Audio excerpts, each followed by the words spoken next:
Cromossomos no esquema. Hoje vamos organizar as nossas ideias sobre essas estruturas que são importantíssimas para a célula. E vamos começar pela constituição.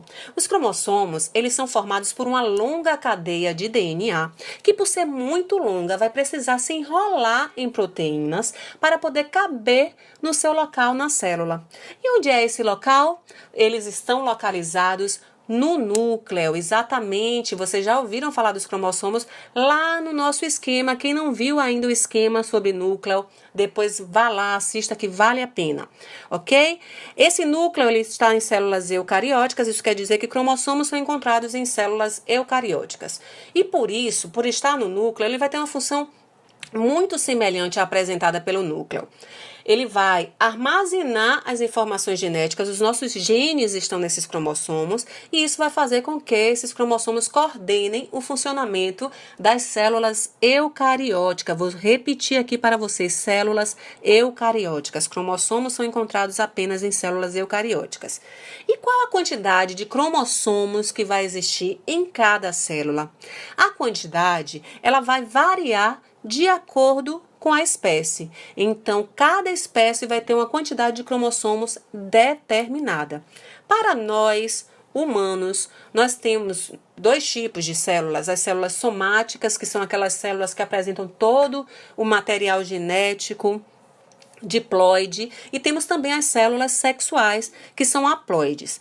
Nas células diploides, vamos ter um total de 46 cromossomos. Isso quer dizer que as sexuais vão ter metade, 23. Vamos entender um pouquinho da estrutura dos cromossomos? Vamos começar pelo nucleossomo, que é como se fosse a base desse cromossomo, que nada mais é do que o segmento de DNA enrolado em proteínas, que eu comecei falando para vocês. Então, nós temos ali um segmento de DNA enrolado em proteínas, que são chamados de histonas. Eu vou representar aqui para vocês, olha, as histonas e o DNA se enrolando dessas histonas. Essa estrutura, a gente dá o nome de cromatina, é como se fosse esse cromossomo mais distendido. Ele vai se associar, os nucleossomos se associam e formam uma estrutura mais coesa. Vocês estão vendo aí as histonas bem próximas, a gente fala até em um esqueleto proteico. Vai formar uma mola helicoidal compacta, mais visível ao microscópio, formando um braço mais coeso. Aí a gente já dá o nome de cromossomo. Esse cromossomo ele vai sofrer algumas etapas que vocês se recordam. Vai passar pela intérfase, ocorre a duplicação do DNA, consequentemente a duplicação desse braço, e na divisão celular vai acontecer a condensação cromossômica para então a gente ver aquele cromossomo que é mais familiar para a gente, aquele xizinho, dois braços que são unidos por um centrômero. Esses dois braços deixam de receber o nome de cromossomos e passam a se chamar cromátides irmãs. A posição desse centrômero, ela vai ser importante no processo de classificação. Nós estudamos a classificação dos cromossomos porque ela é importante para entender o cariótipo humano, estudar a citogenética humana. Ok? Vamos fazer ainda um esquema sobre citogenética humana futuramente. A posição do centrômero vai trazer 4 tipos de cromossomos. O primeiro, metacêntrico, aquele que o próprio nome já está dizendo, vai ter 2 braços iguais.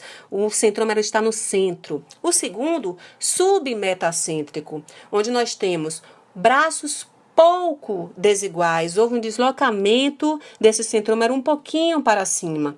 O acocêntrico é aquele onde eu tenho um braço bem maior que o outro. Olha aqui o meu desenho. E o telocêntrico? Deixa eu escrever só aqui. Um braço bem maior que o outro. E o telocêntrico é aquele onde o centrômero vai estar na extremidade. Então, vai ter praticamente só a parte de baixo ali do braço. Pois bem, gente, que bom que vocês ficaram até o final aqui no nosso esquema. Eu sou a professora Yara Fon. Nós conseguimos organizar aqui os cromossomos. Corre lá, organiza o seu, fica em paz. Tchau!